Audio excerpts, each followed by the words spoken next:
મિત્રો, આજે વાત કરીશ ક્રેડિટ કાર્ડ માટે. જેનું સિબિલ સ્કોર 0 છે, -1 છે, હપ્તા બાઉન્સ છે, સિબિલ બહુ જ ખરાબ છે, પણ એને સિબિલ સુધારવો છે. એના માટે ક્રેડિટ કાર્ડ કેવી રીતે લઈ શકીએ એના માટે હું વાત કરીશ. મિત્રો, તમે જે ભૂલ કરેલી છે, ભૂતકાળમાં જે કંઈ ભૂલ કરેલી છે, કે પૈસા ત્યારે નહોતા, આવક નહોતી, તમારા હપ્તા બાઉન્સ થયેલા છે, કંઈ વાંધો નથી. હવે જો તમારે રેગ્યુલર કરવું હોય તો તમે કરી શકો છો. એ ક્રેડિટ કાર્ડ લઈને તમે કરી શકો છો. એટલે જનરલી વાત કરું તો 2 રસ્તા છે. પહેલું કે તમે ગોલ્ડ લોન લઈ શકો છો. પણ તમારી પાસે જો ગોલ્ડ ના હોય તો તમે ક્રેડિટ કાર્ડ લઈને સિબિલ સ્કોર વધારી શકો છો. ક્રેડિટ કાર્ડ લેવા જશો ને ત્યારે પણ તમને ઇશ્યુ સિબિલ ખરાબ છે. તો આજે હું ક્રેડિટ કાર્ડની વાત કરીશ ને, અલગ ક્રેડિટ કાર્ડ છે. એમાં કોઈ પણ તમારો સિબિલની જરૂર નથી.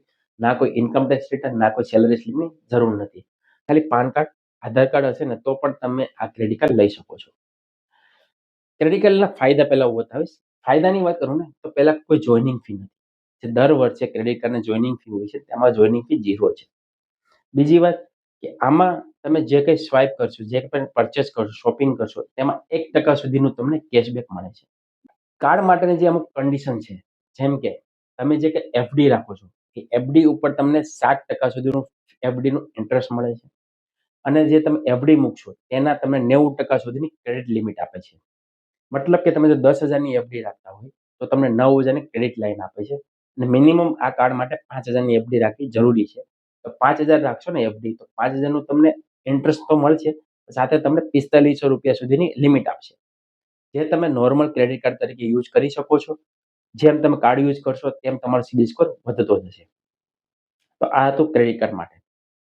એપ્લાય કેવી રીતે કરવી? એપ્લાય કરવી માટે લિંક હું ડિસ્ક્રિપ્શનમાં આપી દઈશ કે જ્યારે તમે ક્લિક કરીને એપ્લાય કરી શકો છો. ડિટેલ ભરીને તમે સબમિટ કરશો, વેરીફાઈ થશે. ત્યારબાદ તમારે એફડી ઓનલાઈન કરવાની રહેશે. કોઈ બ્રાન્ચ પર કે જવાની જરૂર નથી. જેવું પેમેન્ટ કરશો ત્યારબાદ તમારું કાર્ડ એક્ટિવેટ થશે અને કાર્ડ તમારે ફિઝિકલ ઘરે આવતા 7 થી 10 દિવસ લાગે છે. અને ઇન્સ્ટન્ટ કાર્ડ તમને ઇશ્યુ એપ્લિકેશનમાં બતાવી દેશે.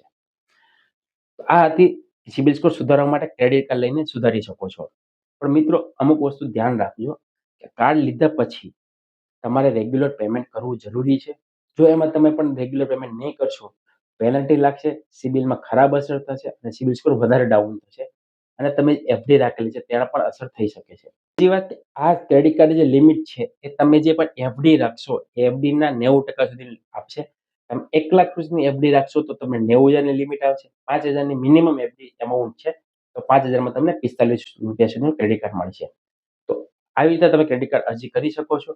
વધુ માહિતી માટે કોમેન્ટ કરજો. આવી કોઈ અવનવી માહિતી તમારે જોઈતી હોય, ક્રેડિટ કાર્ડ કેવી રીતે સુધારવો, ક્રેડિટ કાર્ડ શું છે, સિબિલ રિપોર્ટ કેવી રીતે રીડ કરવો, લોન કેવી રીતે લેવી, એવા કોઈ પણ તમને સવાલ હોય ને તો કોમેન્ટ જરૂર કરજો અને અમારી ચેનલને ફોલો કરજો, જ્યાં તમને આવી રેગ્યુલર અપડેટ ઇન્ફોર્મેશન મળતી રહેશે. તો મળીએ નવા વિડીયોમાં નવા ટોપિક સાથે. ત્યાં સુધી ધન્યવાદ. જય હિન્દ, જય ભારત.